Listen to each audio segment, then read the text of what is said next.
The French Revolution has reached its pinnacle of violence. French Revolution is this extraordinary moment when people began to believe that you could actually recreate almost everything in a society, that you could not only change the politics, the institutions, but you could change human nature itself through political action. The French Revolution really does constitute the crossroads of the modern world where everything begins to turn in a different direction. The revolution saw a feudal land turn its back on aristocratic tradition and chart a violent new course towards the future.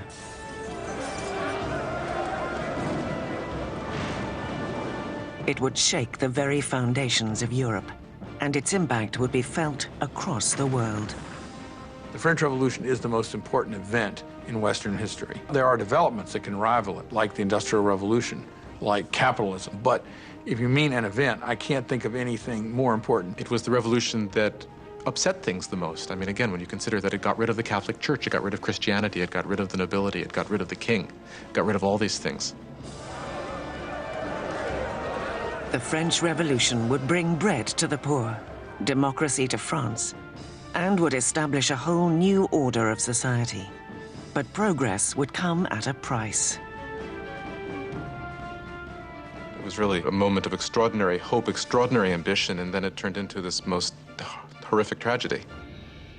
Now broken and defeated, Robespierre, not 2 days before, had stood triumphant at the head of the greatest political revolution in Europe's history.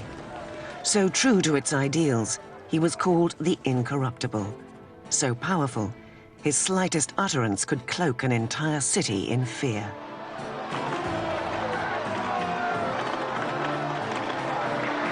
A master orator, Robespierre's words were his weapons.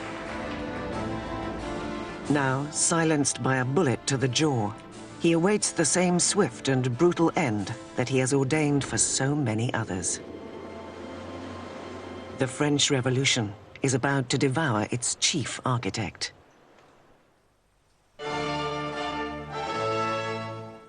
No one could have foreseen the turbulent times ahead on one spring day in 1770. The Chateau of Versailles is packed to its gilded rafters with the glittering crowds of the royal court. Completed in 1682, Versailles was the vision of King Louis XIV. To put some distance between himself and his subjects, Louis XIV removed himself from Paris and established a new residence at this small town 12 miles west of the capital. Here he ordered the construction of the most magnificent palace in Europe. For nearly 100 years, it has been the seat of the nation's unwavering monarchy. Today, it is host to a very important wedding. King Louis XV's grandson, Prince Louis Capet, next in line to the throne, is about to take a bride.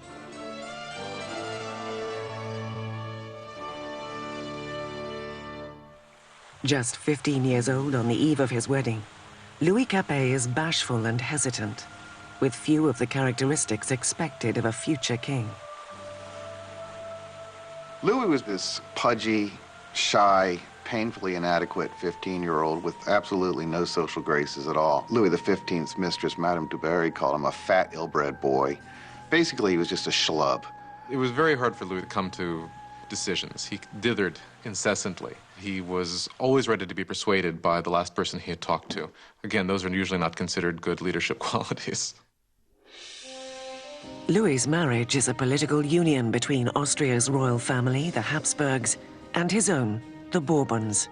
The wedding symbolizes the end of an ancient rivalry and the birth of new alliances.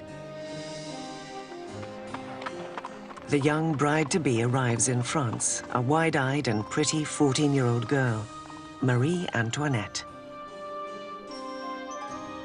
Marie Antoinette is an Archduchess of Austria. She's the youngest daughter of the Empress Maria Theresa. And she comes to France as part of a marriage deal which represents a great reversal of alliances whereby for the first time in living memory, France and Austria become allies rather than enemies.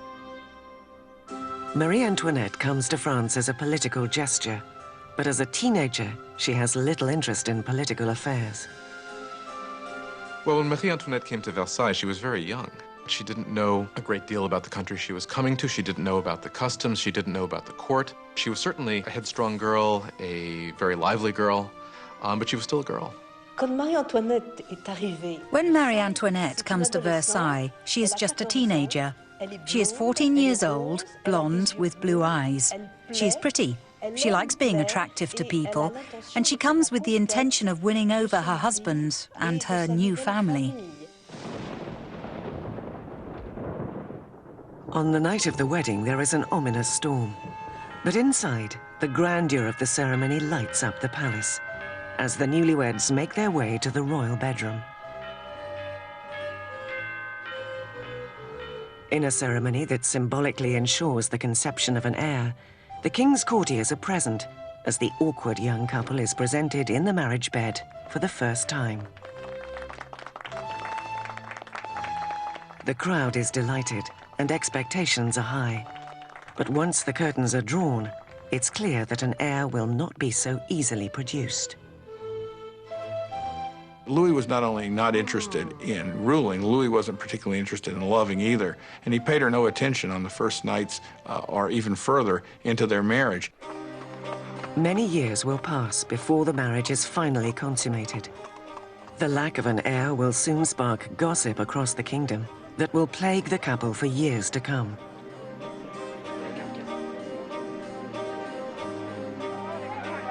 The grand wedding gala continues for days.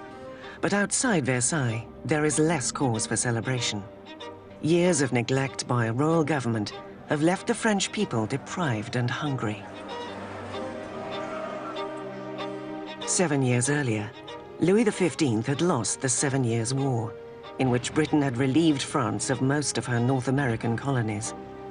The ill-fated contest nearly bankrupted the country.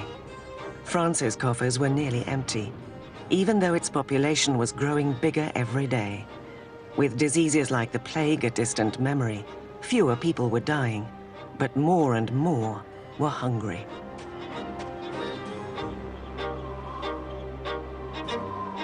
France grew from 20 million to 26 million in the 18th century after having grown only 1 million in the preceding 2 centuries. That put tremendous strain on what was there, and so there was a lot of anxiety.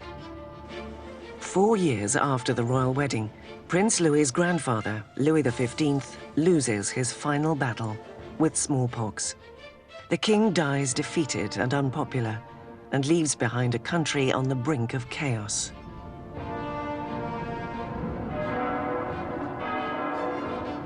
In a lavish ceremony, young Prince Louis ascends to the throne and is crowned King Louis XVI. Despite the grandeur of his coronation, Louis is aware that he is woefully unprepared for the job.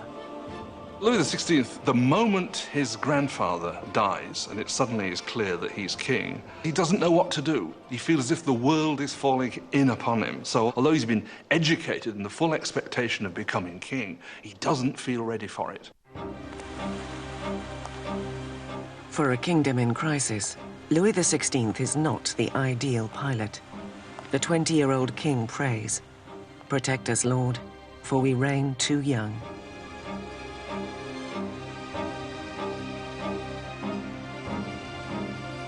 Ensconced in their royal apartments in Versailles, Louis and Marie Antoinette begin their new lives as young monarchs. While only 12 miles away in Paris, another new era is flourishing, one that is on a collision course with the monarchy itself. It is a dangerous new age of ideas, the age of enlightenment.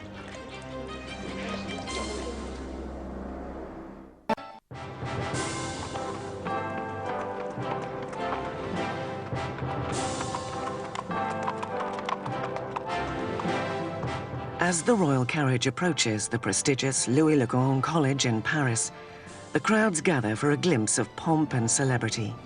The newly crowned king, Louis XVI, and his young wife are being welcomed to Paris.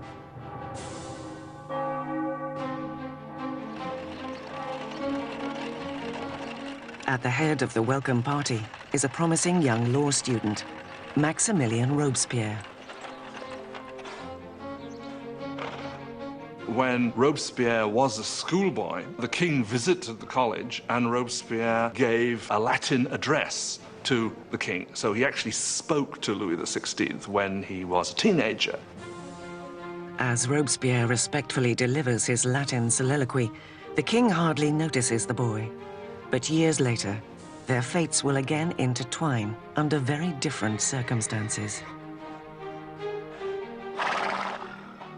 It was one of these rituals that take place in every school, and yet, of course, it was so charged with irony, because here you had the young Robespierre reading this discourse in honor of the man he would later kill. For now, the welcome is warm and the flattery effusive. But although the grandeur of the monarchy can still excite adulation and loyalty, parts of French society are beginning to question its role. Since the Middle Ages, French society had been divided into three classes, or estates, dictated by birth. There was a vast gap between the wealth of the first two estates, the nobility and the clergy, and the rest of France. During the 18th century, new thinkers began to use reason and science to challenge all such traditions. A new intellectual spirit of the age brings everything under fresh scrutiny, judging it according to criteria of rationalism and humanitarianism. France is alive with new discoveries and debates. It is the age of enlightenment. The Enlightenment is a movement which says don't trust authority, don't trust anything that you've been told by anybody else at all, think it out for yourself, test it for yourself. In old regime Europe, you were told what to think. You were given information from above by your rulers, by your priests. And so the idea that you could map out all of human knowledge and then have access to it was revolutionary. In exclusive salons across Paris, aristocrats gather to discuss Enlightenment authors and the burgeoning age of reason. Voltaire, Rousseau, fresh voices who champion liberty, control of one's own destiny, and religious tolerance. The passion for this new literature is evident amongst the aristocracy. But as Enlightenment ideas trickle through all levels of society, the drive for equality will begin to threaten the aristocratic.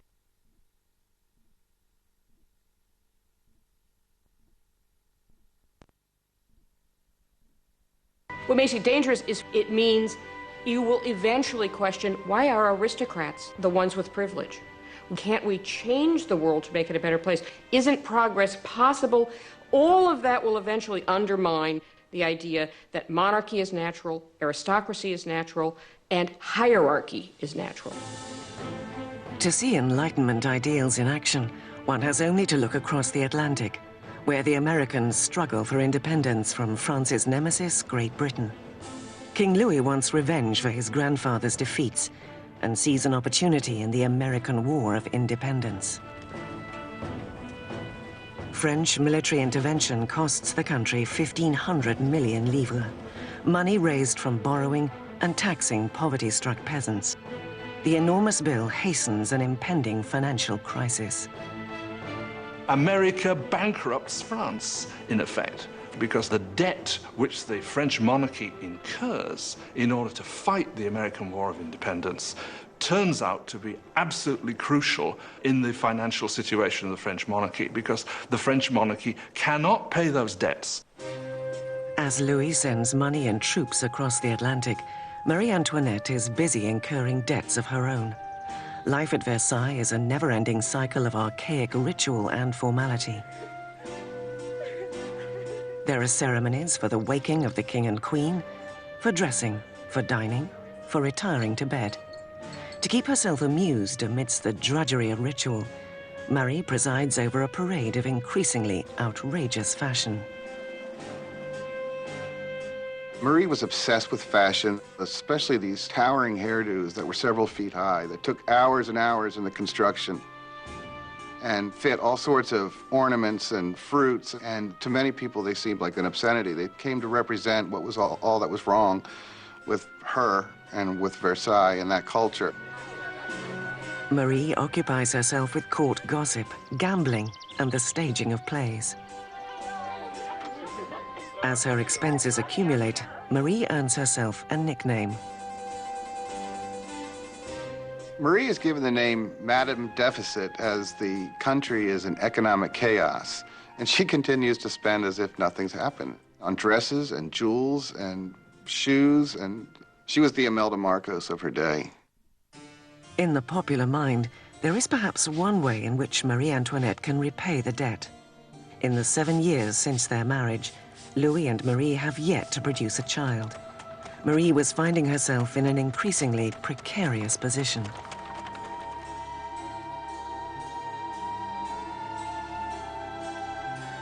The job of the Queen is to produce a male heir. It's absolutely essential for there to be a son. And during that time, people criticize, people are dissatisfied, people say the king should never have married this Austrian archduchess, and now she can't even produce an heir to the throne. Marie is desperate. Louis's appetite for food is unquestioned, but sex is clearly not on the menu. Maria Therese, the mother of Marie Antoinette, questioned, if a girl as gorgeous as my daughter cannot get him going, then what's going on?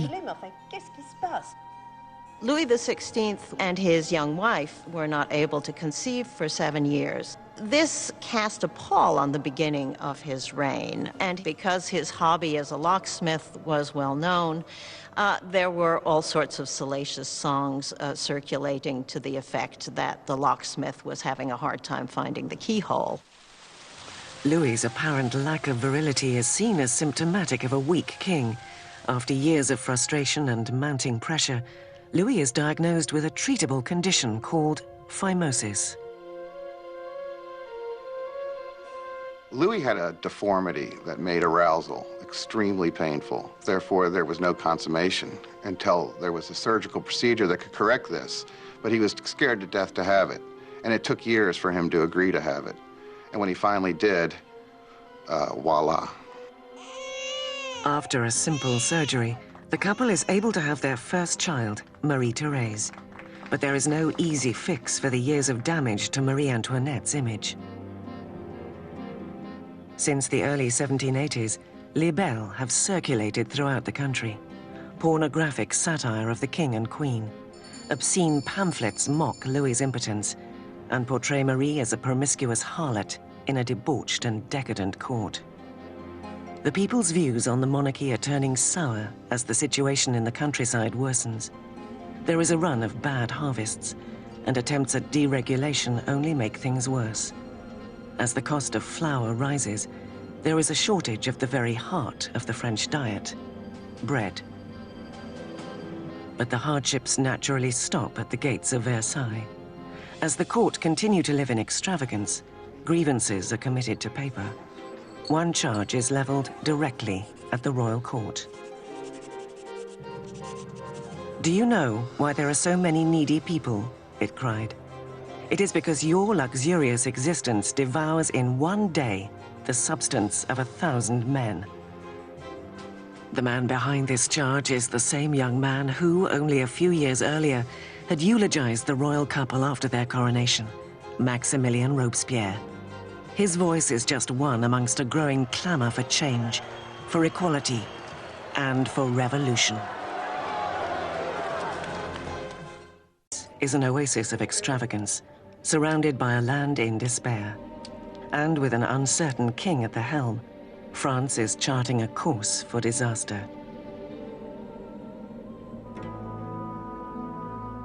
After 19 years of marriage, Louis has sired 4 children.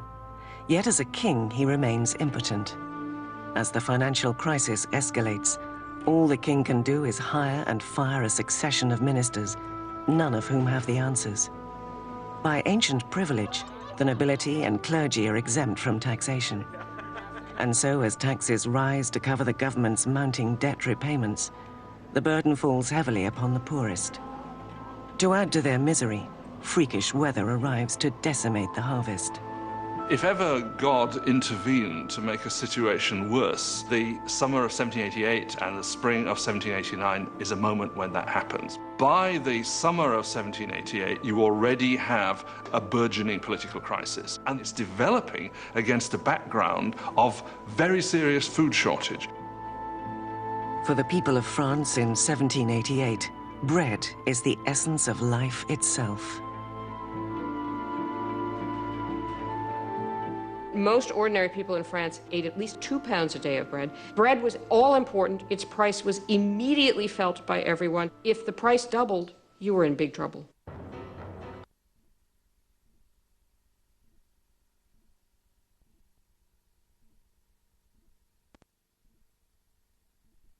Can soon equal a month's wages.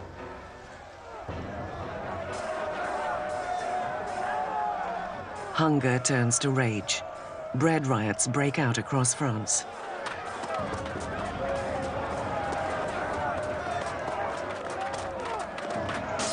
Bakeries are raided, and shopkeepers suspected of hoarding bread are lynched on the spot.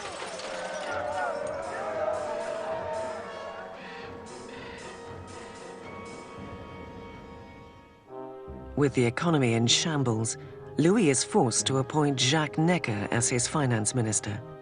An enlightened thinker, Necker is popular with the people in a way that Louis can only envy. Jacques Necker was undoubtedly the most popular minister throughout the spring of '89 because he's taken the line publicly in his writings that the government's duty is to make sure that there is enough bread and grain for everybody. Necker urges Louis to call a meeting of the traditional representative body of the kingdom, the Estates General. It will be the first time the Estates General has convened in 175 years. France was politically organized in something called the estates. The first estate was the clergy, the second estate was the nobility, and the third estate was everyone else. And by contemporary reckoning, the first two estates occupied 3% of the population, and the third estate 97% of the population. A lot of people felt it was very unfair for this third estate, which was most of the population, to only have 1/3 of the deputies. They felt it was very unfair that this should be a 3-chamber parliament, where 2 chambers, the nobility and the clergy, could always outvote the commoners. The 4th of May, 1789. A skilled young lawyer and politician arrives at Versailles. Maximilien Robespierre comes to stand before the Estates General as a deputy, to fight for a fair voice for the people he represents, the Third Estate.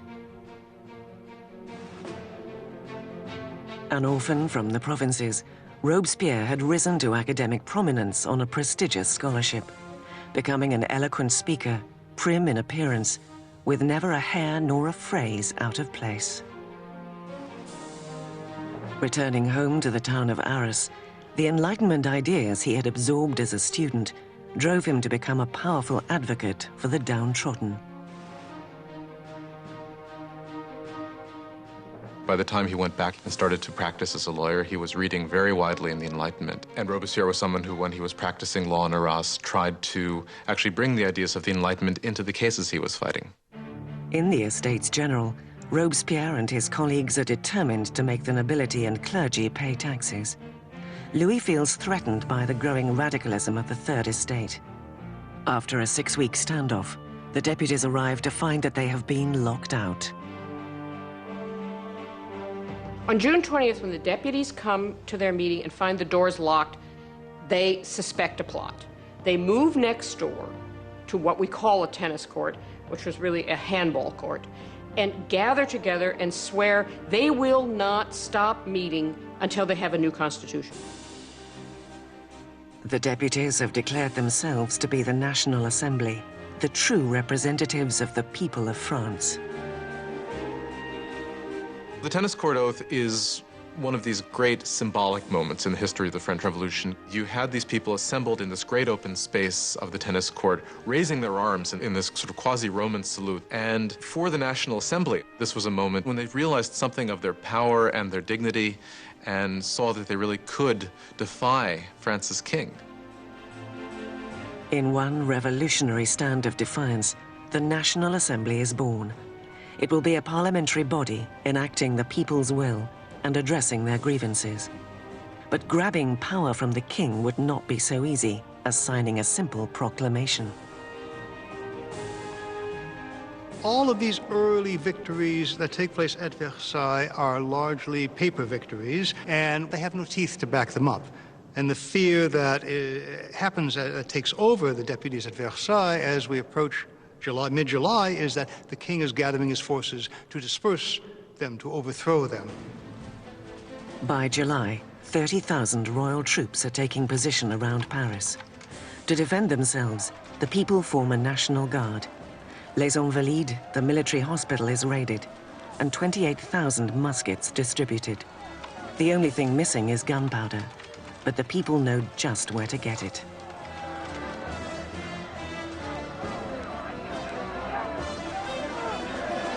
Near the center of Paris, there looms a massive stone keep, an infamous symbol of tyrannical government, the Bastille. The prison houses the city's stores of gunpowder and is legendary as a place where enemies of the crown disappeared.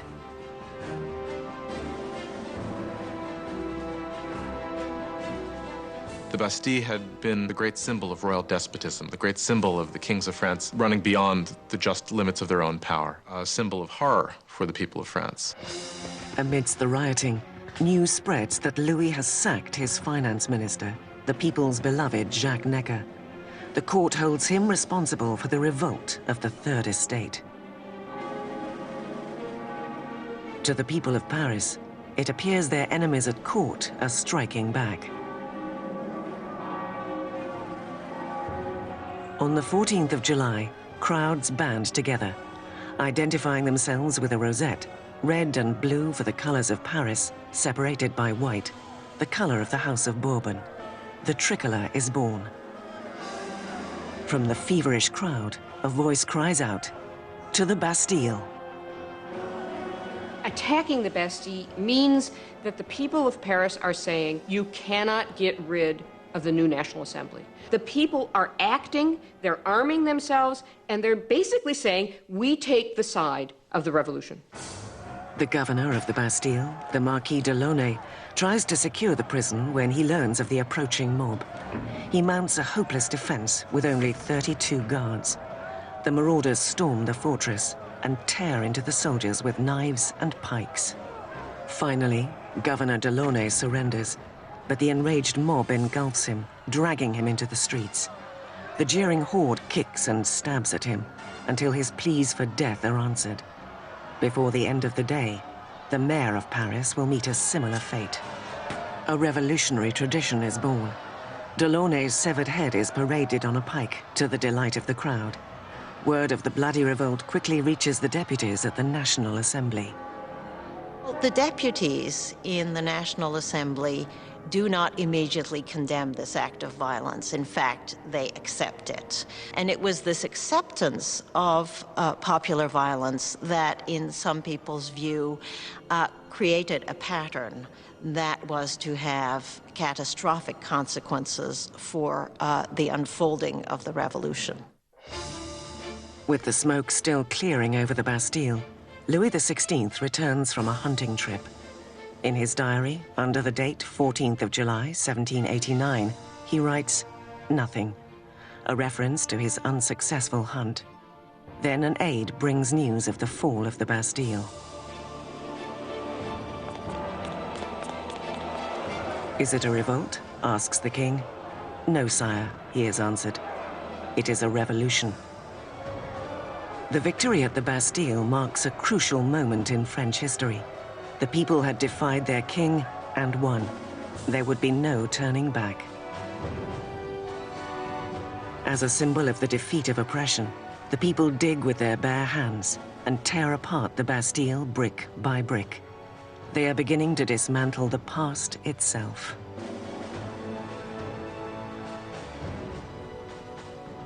The French went about the process of tearing down the Bastille as quickly as they could. In the absence of powerful explosives, this was done very painstakingly, but with a tremendous amount of vigor. And the bricks were given away, sold as emblems of the demolition of despotism. The energy of the streets invigorates the National Assembly. A revolutionary manifesto is adopted, called the Declaration of the Rights of Man and of the Citizen. It calls for an end to tyranny, and for a representative government to protect the freedom and equality of all men.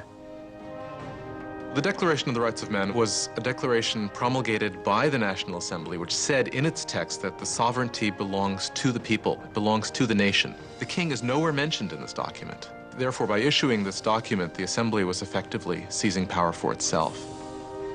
With the new National Assembly as their voice, the people of France set out to change the very fabric of their world.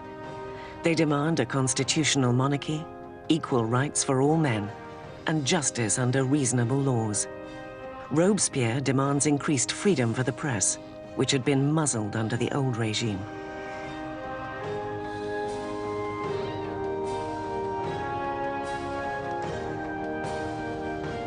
The resulting free press is spearheaded by l'Ami du Peuple, the people's friend. A fiery newspaper full of vitriolic rants and provocation, it is the brainchild of a former doctor, Jean-Paul Marat. A controversial author of tracts on science and philosophy, Marat was rejected by France's Académie des Sciences. It left an enduring bitterness against the French establishment. Later, whilst on the run from royalist police, Marat contracted a painful skin disease that left him confined for long periods to a medicinal bath. Marat finds in the revolution the perfect outlet for his venom. Jean-Paul Marat was just one of these professional malcontents. And unfortunately, revolutions do offer opportunity to professional malcontents. Marat took all of that bile, all of that resentment, and funneled it into a newspaper that became extraordinarily successful, l'Ami du Peuple. Marat was a man possessed of extraordinary anger. You just have to read the pages of his newspaper, The Friend of the People, to see this. In every issue, he displays a complete paranoid mentality. He sees plots everywhere. Everybody is plotting against the revolution, and the answer is very simple for him. The answer is blood. The answer is heads.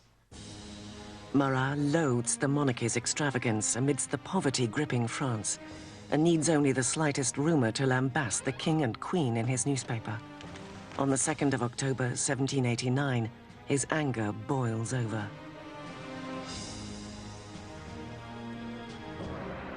Word reaches Paris that the king has thrown a party at Versailles, that the king's soldiers threw the new tricolour flag, symbol of the revolution, to the ground and trampled it underfoot.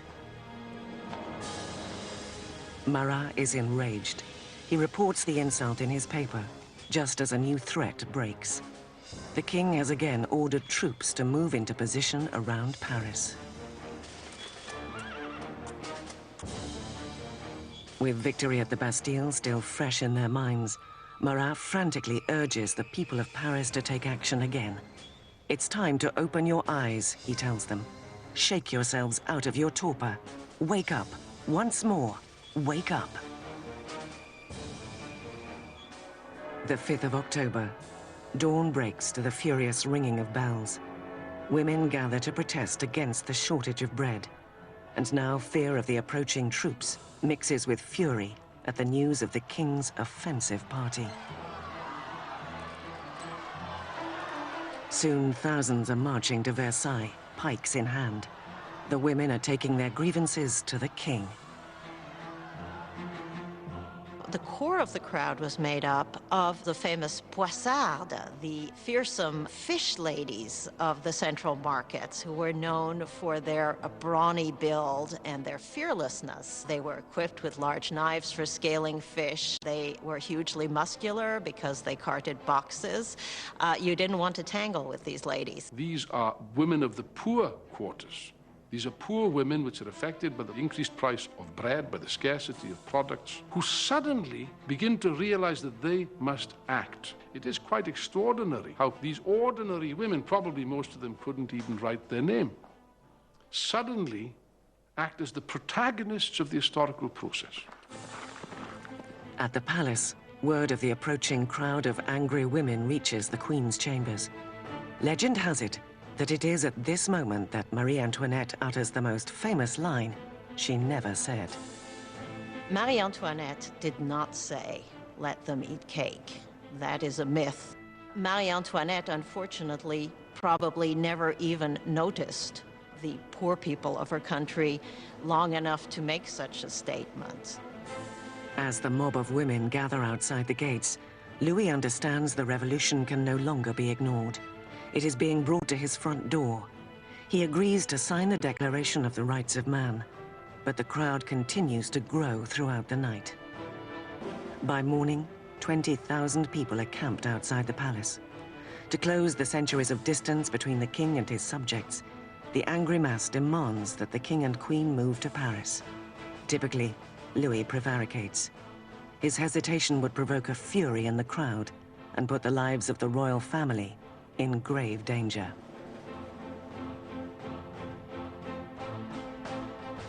When they don't get instant compliance with what they want, it really looks as if they're going to massacre the queen. The mob break into the palace, screaming for the blood of the queen.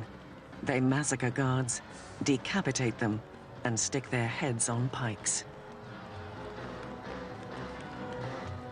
They were like banshees screaming throughout the palace, give me her entrails, give me her head, I want a leg, I want an arm. I think that they had grown so frenzied that if they had encountered her, they probably would have torn her to pieces.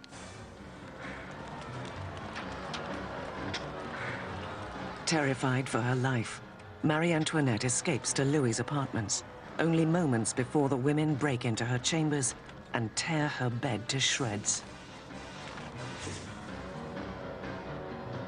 The king and queen are now trapped by the mob and at its mercy.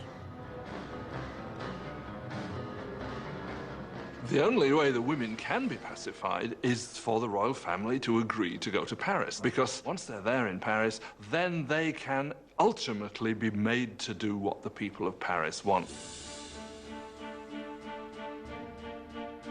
They march 60,000 strong, leaving Versailles with carts and wagons filled with flour from the royal storehouses.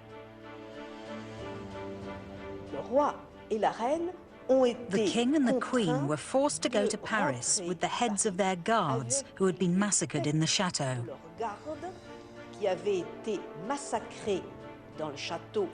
Their heads had been cut off with knives.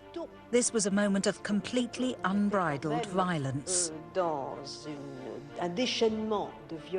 These heads were made up with makeup and paraded in front of the carriage with the king and queen following. The king and queen are installed in the Tuileries Palace. They will never see Versailles again. Once the royal family moves to Paris, they are the prisoners of Paris. They know it. Everybody else knows it. There are great limits to what they can do or even dream of doing. They are the prisoners of the capital city, there's no doubt.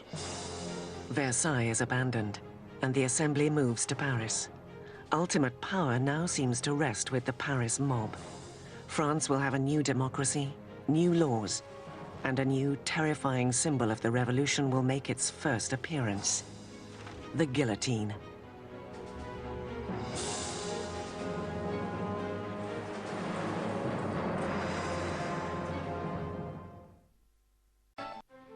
May 1791. It is nearly 2 years since the royal family and the National Assembly have moved to Paris. Robespierre speaks often at the Assembly and at the Jacobin Club, a debating society named after the former Jacobin monastery where they gather.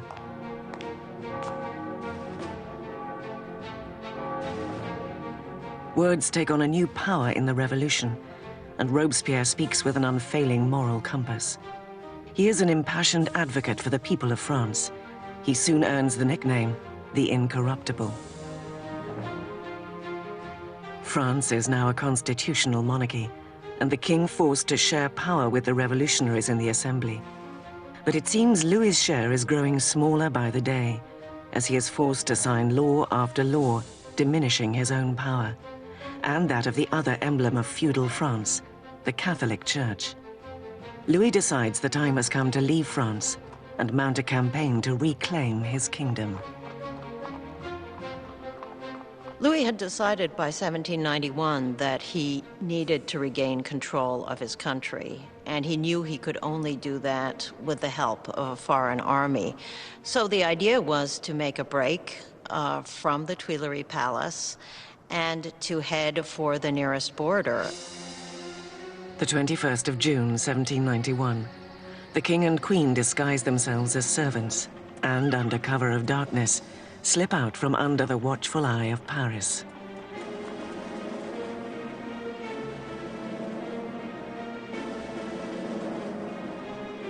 It is past midnight when they arrive in the small town of Varennes, 100 miles east of Paris.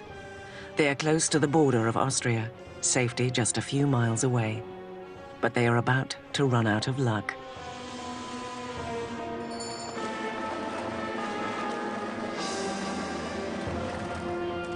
Rumors of the entourage's movements have preceded them to Varennes.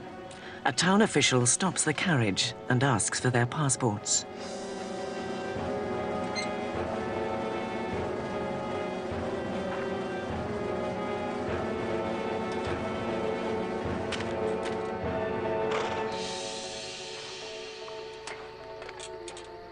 The official's suspicions are confirmed. It is the signature of the king himself. The townsman is overcome at the sight of his king. But revolutionary guards nearby show no reverence for the fleeing royals. He keeps hoping that people will recognize him and there will be a kind of rebellion in his favor. And much to his horror and surprise, they are not ecstatic to recognize him. They see him as escaping, and basically he's arrested and taken back to Paris. The idea that the monarch had tried to abandon his people was psychologically catastrophic. That event really broke the bond between Louis and his subjects. Now they had not only a king who was superfluous, they had a king who was obviously a traitor as well. With the royal family proving themselves enemies of the revolution, the little control over events that Louis still held is gone. At the heart of the revolutionary government is Robespierre. He shines at the podium, calling for changes of every kind. He demands universal suffrage and an end to slavery in the French West Indies. Most passionately, he rails against the death penalty. In the new age of enlightenment, Robespierre wants to discard all remnants of the medieval past.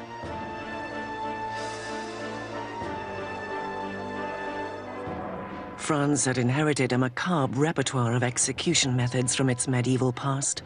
Cruel, torturous deaths by drawing and quartering, hanging, drowning, and burning. Well, under the old regime, there was a whole panoply of very gruesome punishments, and decapitation was punishment reserved for the nobility. And one of the things that the revolution wanted from the start was to have everybody equal in death. They wanted symbolically to have the same punishment available for anyone. Despite Robespierre's opposition, a new killing machine takes center stage in Paris. Dr. Joseph Guillotin, a physician, proposes a new decapitation machine. Beheading, he argues, is a humane method of execution. A swift slice of steel delivers a quick, painless death. Dr. Guillotin describes his new device to the assembly. The mechanism falls like thunder. The head flies off. Blood spurts. The man is no more.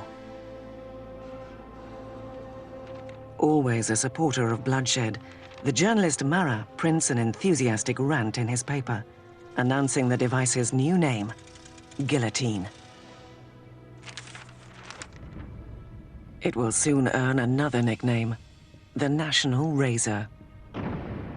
The French revolutionaries believe in humane values. They believe that unnecessary suffering should not be caused. And what they like about the guillotine is that it is quick, it's efficient, and as far as we can tell, although no one has returned to tell the tale, it's painless. The guillotine will silence the revolution's internal enemies. Anyone suspected of plotting to return the king to the throne. But it's the enemies surrounding France that most preoccupy the assembly. There is a growing fear that aristocrats and royal princes who fled to Austria are preparing to launch an armed counter-revolution. The Assembly calls for a preemptive attack, a declaration of war on Austria. Robespierre argues against it. Robespierre is one of the lonely voices who is opposing war because he thinks the enemy will win. Robespierre is afraid that the country isn't ready, hasn't got an army that would be able to defeat the enemy. The enemy might therefore come in and destroy the revolution. Robespierre loses the debate. In April 1792, the Assembly declares war on Austria against a country ruled by the family of Marie Antoinette. A nationalist fervor grips the country. Robespierre and his supporters suspect that the king hopes France will be defeated, which will end the revolution. There is also word that Marie is corresponding with her relatives in Austria, with the enemy. They suspect she is giving away French troop movements in a plot to undermine the war effort. All the while, the king and queen feign adherence to the revolution.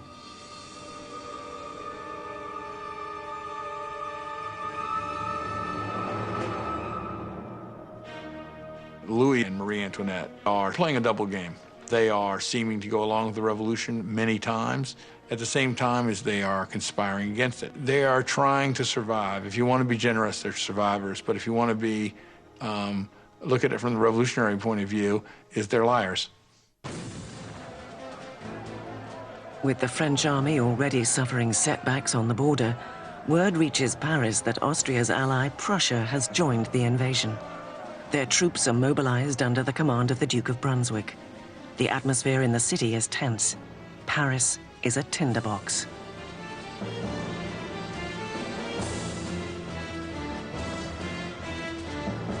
And then, the Paris papers print a letter from the Duke of Brunswick.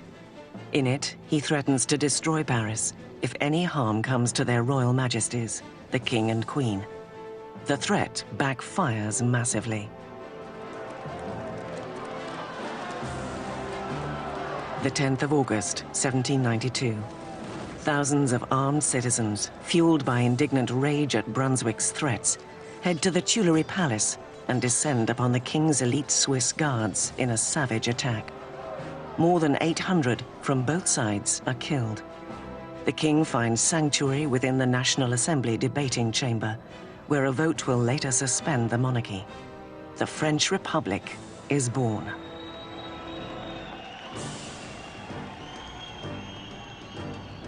The blade of the guillotine is christened with the blood of Louis's remaining guards, and Robespierre, once a staunch opponent of the death penalty, has had a change of heart.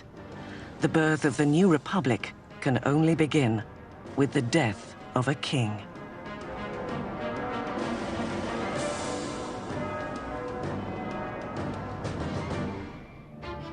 August 1792.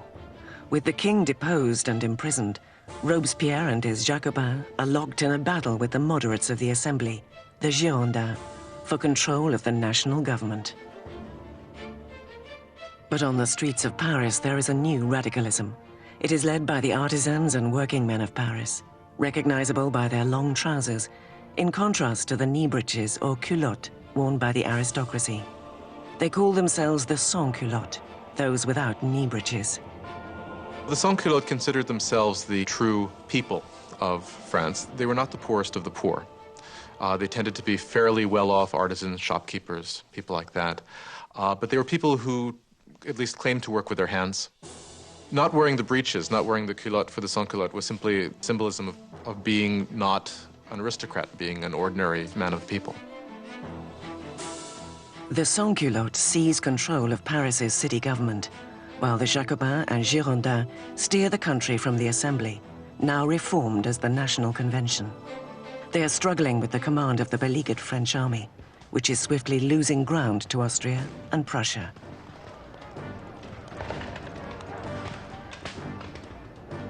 While fighting back enemies at the border, the revolutionary government cracks down on enemies within.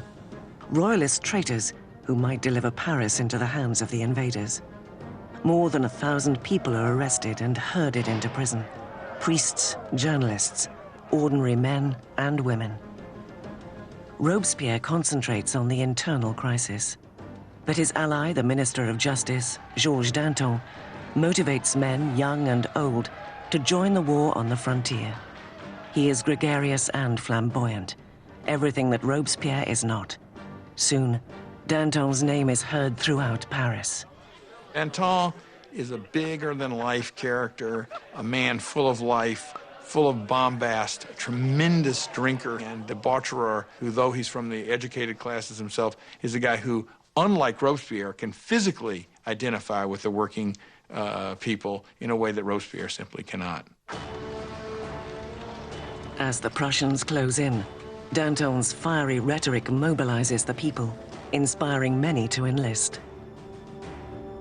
At one of the moments of greatest peril for the revolution, the Austrian and Prussian armies are invading. He gets up in front of the people of Paris and shouts, "De l'audace, encore de l'audace, toujours de l'audace, et la patrie est sauvée." Boldness, more boldness, forever boldness, and the fatherland is saved. He's really one of the people who manages to rally the country against the invader. It's an extraordinary moment. With so many able-bodied men leaving for the front, Paris is left defenseless, its jails bursting with political prisoners. A fear takes hold that the prisoners will be impossible to contain. Marat's paper will later be blamed for inciting the horrific events that follow.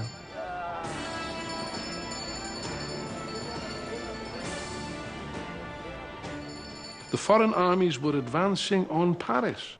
Had they linked up in Paris with these bitter enemies of the revolutionaries in the prisons, of course, then the results would have been fairly horrific from the standpoint of the people. In the first week of September, disastrous news arrives from the front. Prussia has taken Verdun, the ancient fortress on the road to Paris. The enemy is getting closer. The fear gripping Paris explodes. The sans-culottes break into the prisons and unleash a furious assault on those found within. No traitors are to be spared. And the sans-culottes went to the prisons, particularly the prisons where refractory priests were being held, where nobles were being held, where political prisoners were being held, and they started carrying out their own impromptu trials that were very short and that very often simply ended with slaughter.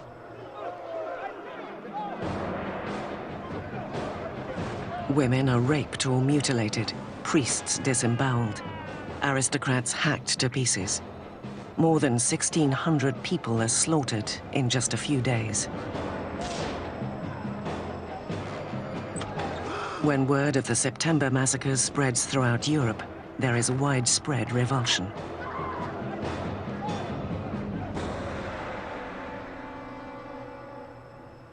Across the Channel, the London Times gives voice to the general horror. The newspaper asks, are these the rights of man? Is this the liberty of human nature? The most savage, four-footed tyrants that range unexplored Africa rise superior to these two-legged Parisian animals. The revolution has turned a corner. Even Robespierre understands that things have gone too far, that the people cannot manage the revolution on their own. They need guidance. The incorruptible rises to the forefront as the man who can lead the revolution.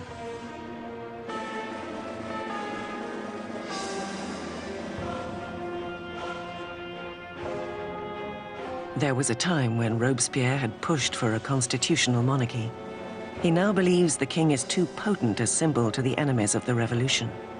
A momentous decision is made. France will put its own monarch on trial.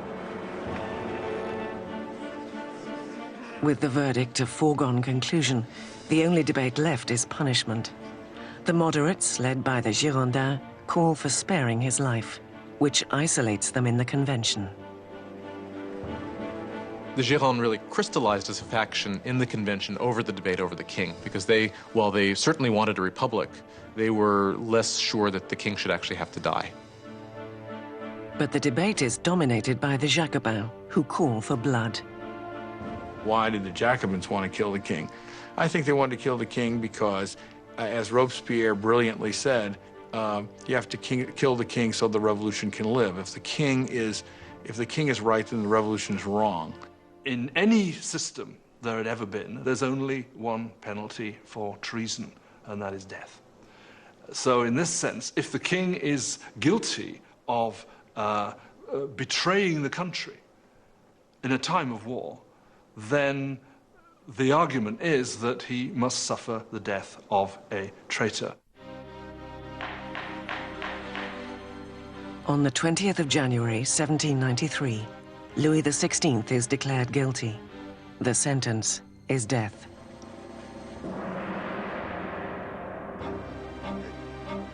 That evening, Louis is briefly reunited with his family. Calm in the face of their tears, he promises to return the next morning to say a final goodbye. He will not. He cannot bear his family's anguish and must not weaken on the way to the guillotine.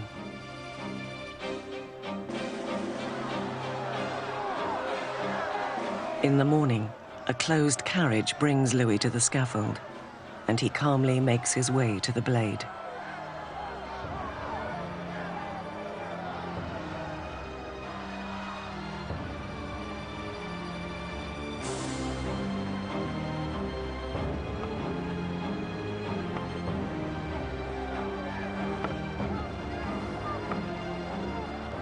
He attempts to give a speech. I die innocent of all the crimes laid to my charge. I pardon those who have occasioned my death. And I pray to God that the blood you are shedding may never be visited on France. But the guards drown him out with a drum roll.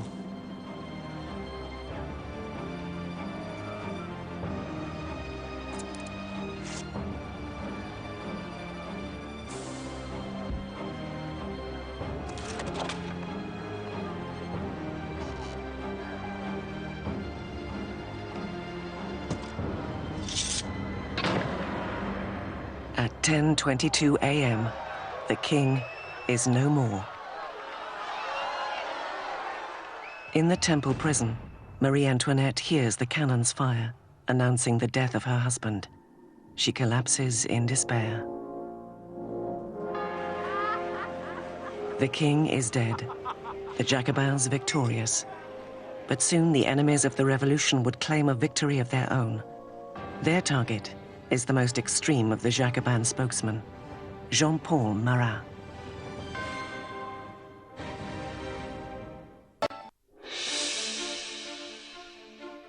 The death of King Louis XVI marks a turning point, a pivotal moment when the radical revolutionaries claim victory and the French Republic is born in blood.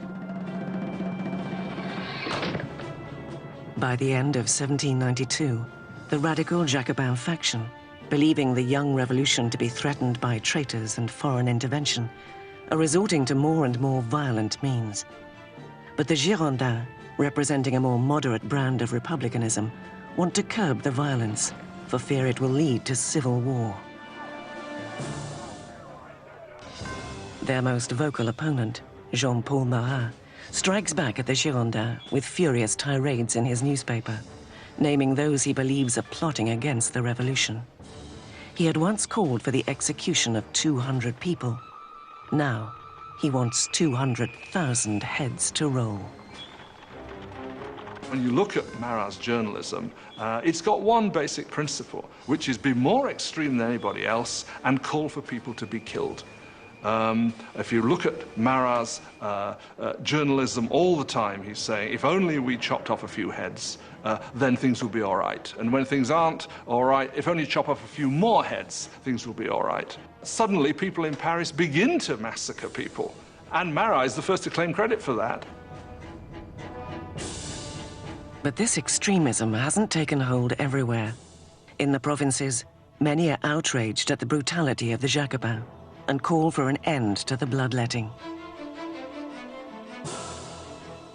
Charlotte Corday, a passionate and determined young woman, is one such opponent.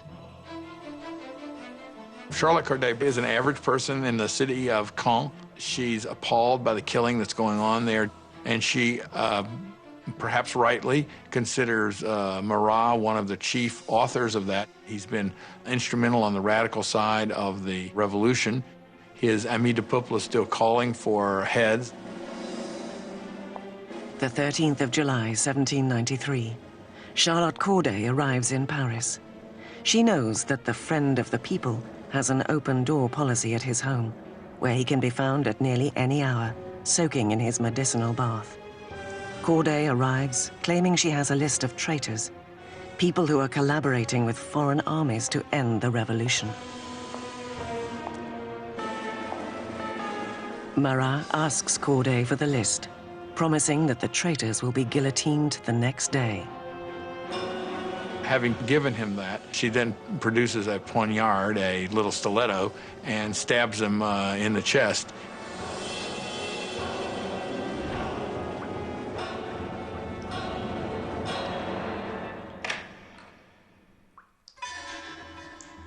Marat is dead. The self-proclaimed wrath of the people has been silenced. The revolution has its first martyr.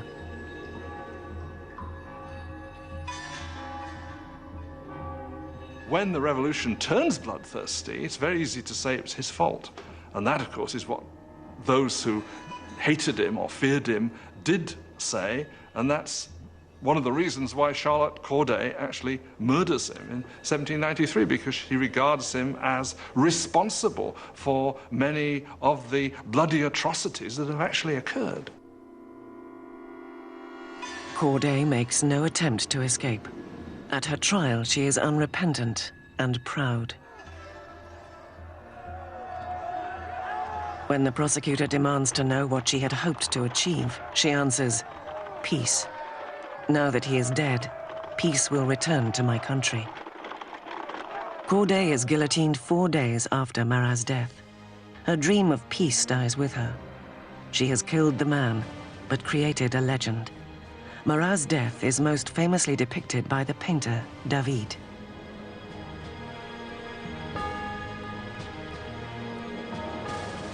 He became a martyr.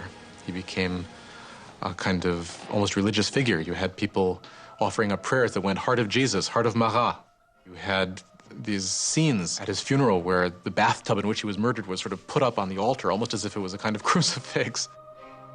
If you look at David's painting of Marat's death, Marat's body is draped in precisely the same way as the body of Christ is depicted in classic representations of the Pietà, the descent from the cross. So clearly there's an identification of Marat with Christ, with Marat representing the new kind of God of the radical republic.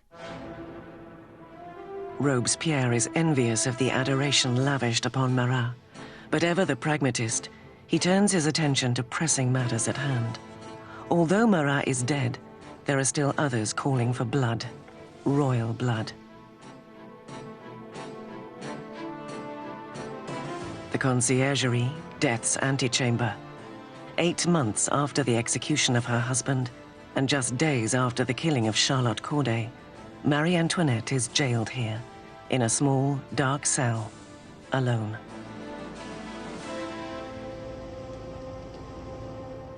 One of the worst things that happens to Marie after the execution of Louis is her children are ripped away from her. Her children were the most important thing to her, and she knew that her son was going to be subjected to terrible abuse to make him forget that he was ever royal by these revolutionaries. And it turns out she was right. It only took a couple years after her son died of terrible neglect and abuse. The once vain Marie Antoinette is only 38 years old, but events have aged her beyond her years. Marie Antoinette had been a very pretty woman, elegant, until the revolution. And from 1788-89, she got thinner, her hair went white. She abandoned all her pretty coquetry and her pretty things. She got very, very thin. When she arrived for her trial, she was unrecognizable. On the 15th of October, Marie Antoinette is put on trial, accused of high treason. Most of the evidence offered is salacious and vengeful rumor. A final charge is added to the list. She is accused of incest with her son. At this, Marie stands to defend herself.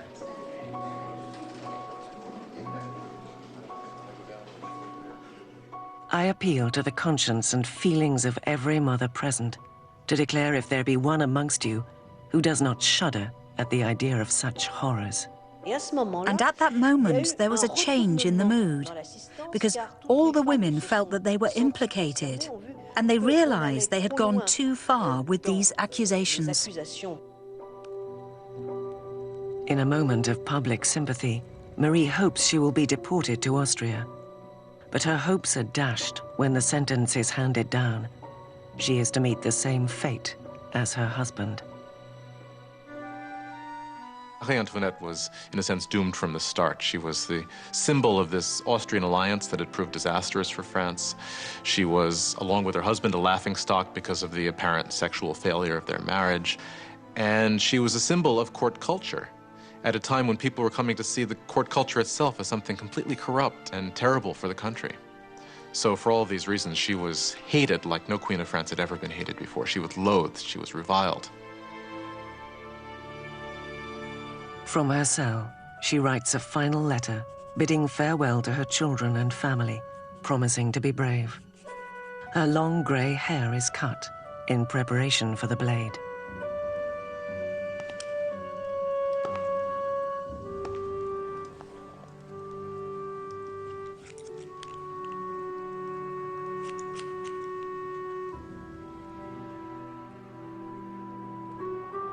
Her hands are tightly bound. As she is escorted out of the prison, she is expecting a carriage. Instead, there is just a tumbril, an open wagon. She hopes when she's taken off to execution that she's going to get the same treatment that the king got, meaning she would be in an enclosed carriage so the crowd couldn't get her, but they just put her in an open wagon where people would shout all sorts of things, horrible threats at her. A shadow of the sovereign she once was, Marie Antoinette maintains a queenly dignity as she sits in the open tumbril, paraded through the streets of Paris.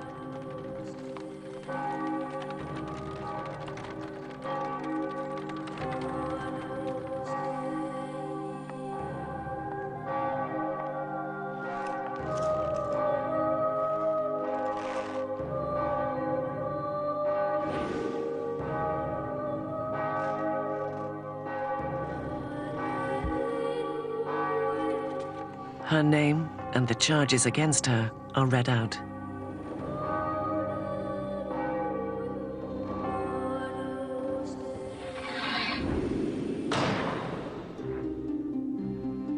The last Queen of France is dead.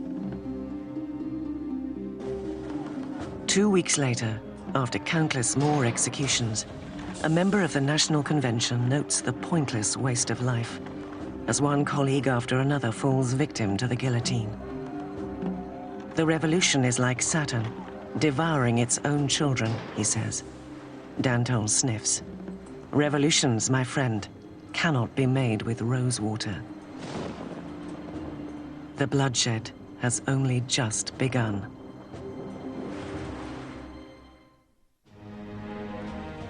September 1793, 4 years into the revolution. France is being torn apart. There is violent insurrection in the provinces and huge losses in the faltering war against Europe.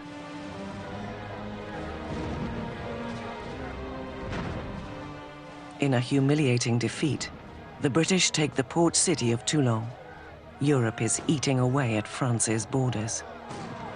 France is the single largest country in Western Europe. It's the most populous country in Western Europe. It has been the great military power. And of course, when it entered into the revolution, a lot of its traditional enemies and also a lot of its traditional allies thought, aha, this is our chance to, not to carve a piece off of the actual territory of France, but certainly to enrich ourselves at its expense and to weaken it permanently. France is isolated in the whole of Europe. It's being blockaded by Britain. It's being attacked and invaded by Austria and by Prussia. The people of Paris are seized by a fear that the victory of the counter-revolution will lead to a bloodbath. Danton and Robespierre, the star orators of the National Convention, realize that only drastic new measures can save the revolution. They convince their colleagues to institute a new form of martial law.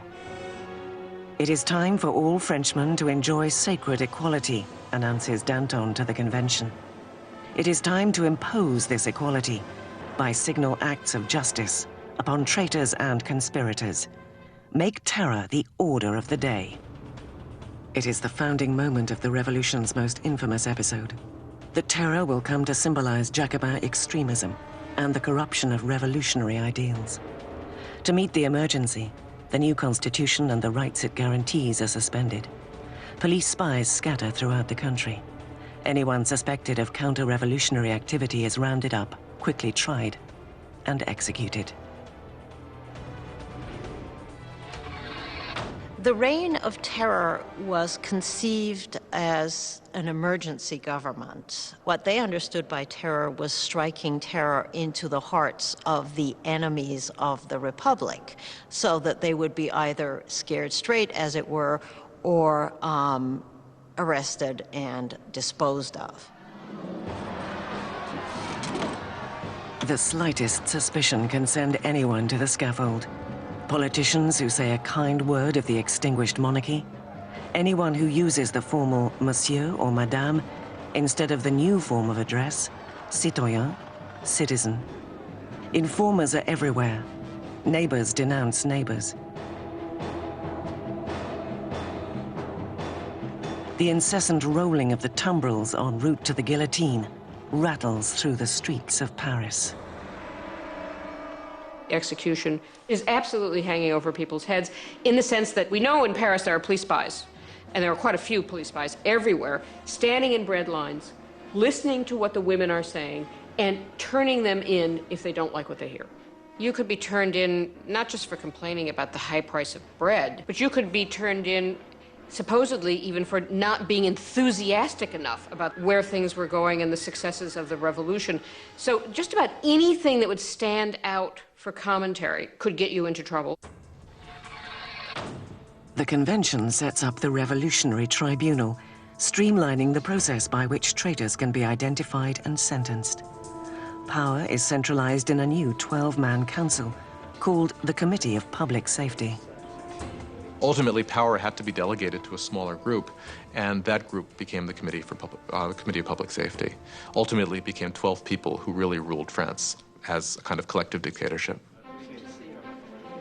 With his masterful words and revolutionary vision, Robespierre soon emerges as the committee's guiding voice, and that voice is calling for more blood.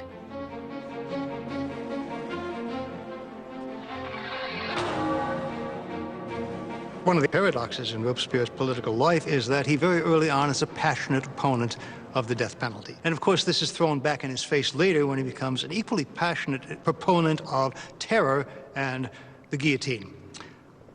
He never particularly responds to that except to say, well, times have changed.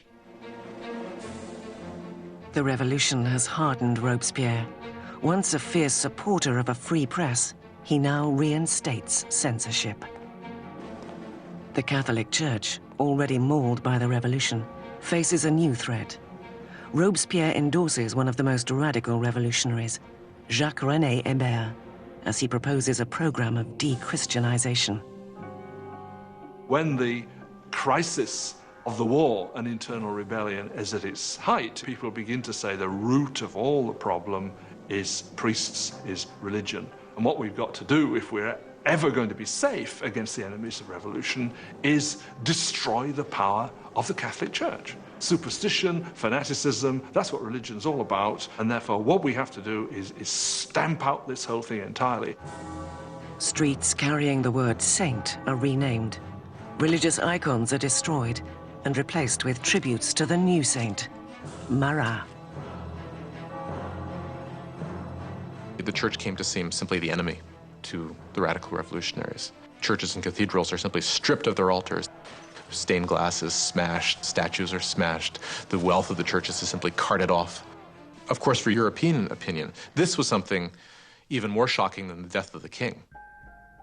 Not even the Christian calendar is spared. Years are no longer numbered from the birth of Christ, but from September 1792, the proclamation of the Republic. It is now year 1. Months are renamed according to the seasons. July becomes Thermidor, April, Floreal. Months are broken into 3 weeks of 10 days each. The revolutionary calendar was certainly designed as a kind of weapon against Christianity, against Christian belief. Of course, by having a 10-day week, you'd no longer have Sundays, so people wouldn't even know what day Sunday was anymore. That's what they hoped. The terror spreads across France. Insurrections are put down with swift, unrelenting brutality. In the city of Lyon, where counter-revolutionaries are gaining ground, the National Convention's representative sets a brutal example. Hundreds of rebels are tied up, marched into fields, and mowed down en masse.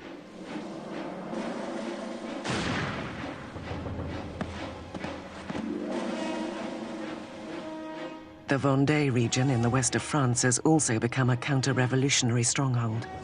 Rebels and priests are tied up and drowned in the Loire, a national bath to accompany the national razor. Up to 100,000 people are killed in the Vendée alone. In Paris, the guillotine falls at an ever more frenetic pace.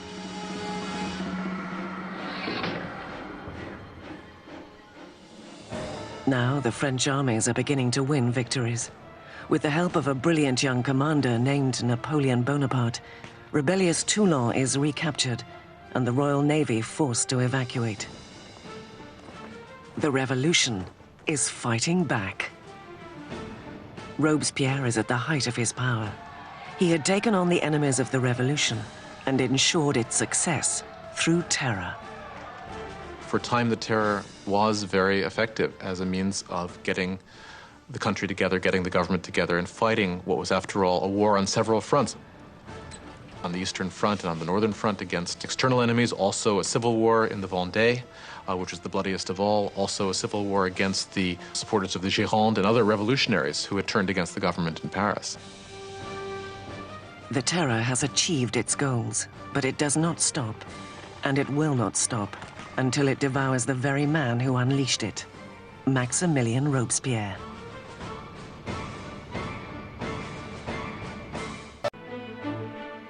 With the bloodletting of the terror, Robespierre has saved the revolution.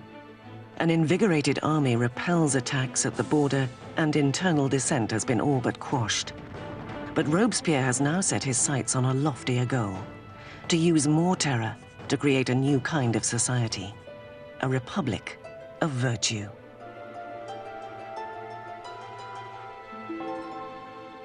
By virtue, he means civic virtue. It's an active principle for Robespierre. For example, you cannot be a virtuous citizen by simply obeying the laws and keeping your head down. You must actively be involved in the work of the state, and that includes for Robespierre destroying the enemies of the state. On the 5th of February, 1794, Robespierre gives a speech outlining his philosophy. Terror without virtue is disastrous, he declares, but virtue without terror is powerless. He associates terror with virtue. Terror at that moment becomes in his thinking an instrument by which you create virtue. But others disagree. For Danton, the revolution is heading down the wrong path. He and his followers, the Dantonists, believe it is time to bring terror to an end. It has served its purpose and is in danger of feeding the revolutionaries into their own fire. By the spring of 1794, things are beginning to go better. The food situation is no longer so bad, and the war effort is going better, and Danton is basically saying we need to get a new footing for the government. We need to move to a kind of normalization. Robespierre believes it's too soon. Danton will start organizing a group to argue that we should end the terror. Robespierre will see this as a direct threat to the government. He will not see it as just a difference of opinion about the direction of policy. He will see it as potential treason. And in Robespierre's Republic of Virtue, there is only one response to treason. The Dantonists are rounded up and quickly sentenced to death. Robespierre has sent thousands to their deaths, but is uneasy with the actual process. He will not attend the beheadings of his former friends and allies. As he steps up to the blade, with typical bravado, Danton tells the executioner, "You will show my head to the people. It is worth seeing."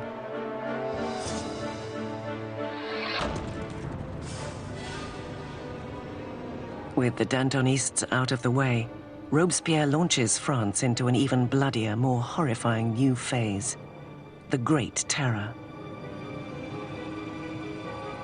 The Great Terror is the name given to the last phase of the terror in the spring of 1794 into the summer of 1794. It's the period at which the tempo of executions really starts to increase, at which the atmosphere of paranoia, particularly in Paris, but really across the country, starts to increase exponentially. You can track the number of executions until it's up to almost 800 per month in Paris, towards the end even more. The scale of bloodletting is unprecedented. But on the 6th of June, 1794, the roll of the tumbrils comes to a halt. The guillotine hangs silent. Robespierre has declared a new religious holiday, the festival of the Supreme Being. He wants to replace the old Catholic God with a new rational devotion.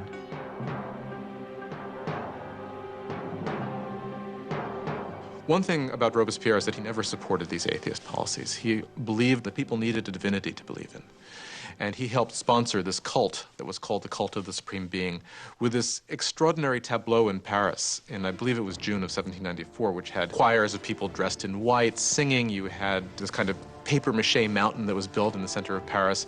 And then at the critical moment of the ceremony, you had Robespierre himself sort of emerging on the top of this mountain, clad in a toga, and marching down. And I think at this moment, a lot of people felt, all right, who does he really think he is? Does he think he's God here? Does he think he's the king?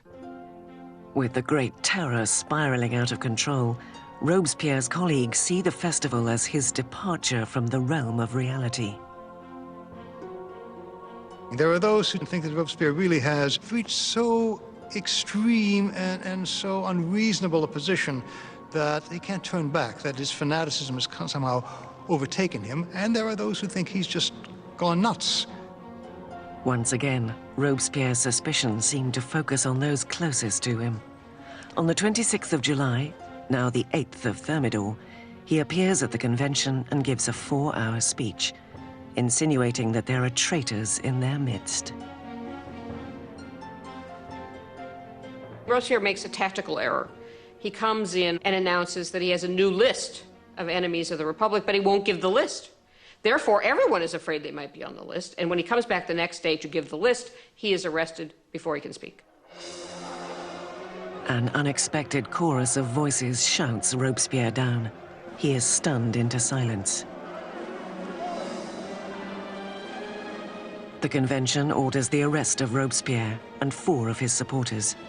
He will never have another opportunity to address the convention.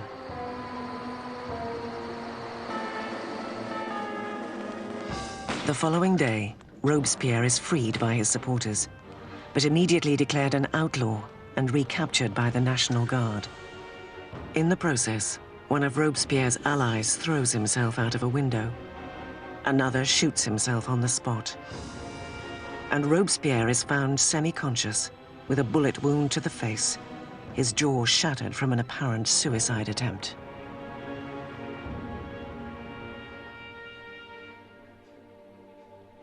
Robespierre spends his last hours on a table in an anteroom of the National Convention.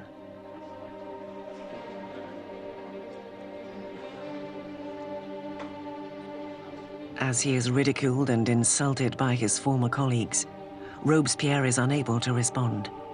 The Grand Master of Oratory has been silenced. In the conciergerie, where the last Queen of France had preceded him, Robespierre is prepared for the national razor.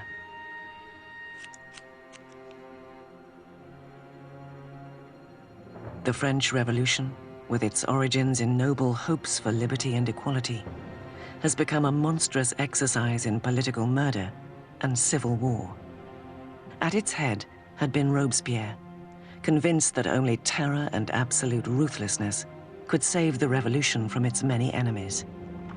But the atmosphere of suspicion and paranoia that he has created will require him as its final victim.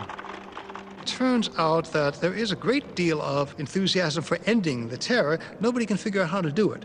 And what turns out to be the case is that the only thing that will end the terror, and apparently the only thing they can all agree upon, is the fall of Robespierre.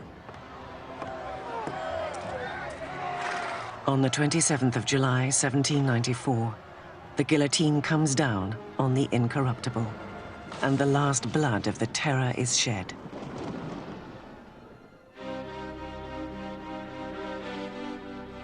The terror dies with Robespierre, but the revolution does not.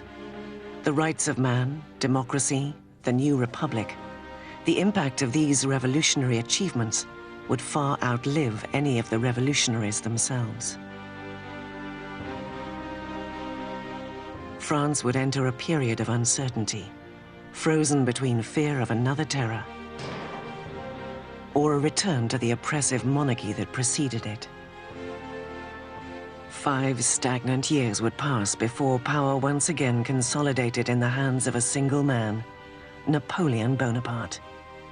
Whether Napoleon betrayed the revolution or consolidated its achievements is still keenly debated. His meteoric rise was certainly only possible because of the revolution. The revolution was the first and enduring model of a people taking its destiny in its own hands. The idea that the subjects of the oldest, the most established, the most glorious monarchy in Europe could decide to completely rewrite their history was something that had extraordinary resonance. The revolution tore apart the old feudal fabric of France and changed the course of Western civilization. The issues it raises still carry a powerful significance today. The question raised by the French Revolution is how much violence is justified in achieving a better society? Do people have the right to overthrow what they see as an unjust system, to replace it with what they are convinced in their hearts is a more just system? How much violence is justified in doing that? We still face this question today.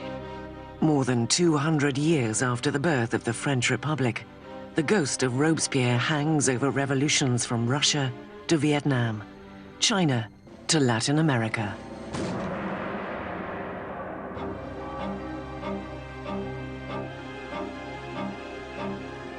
The French experiments with democracy have inspired models all over the world. Wherever tyranny takes root, the cry for justice can be heard, for liberty, equality, fraternity, for revolution.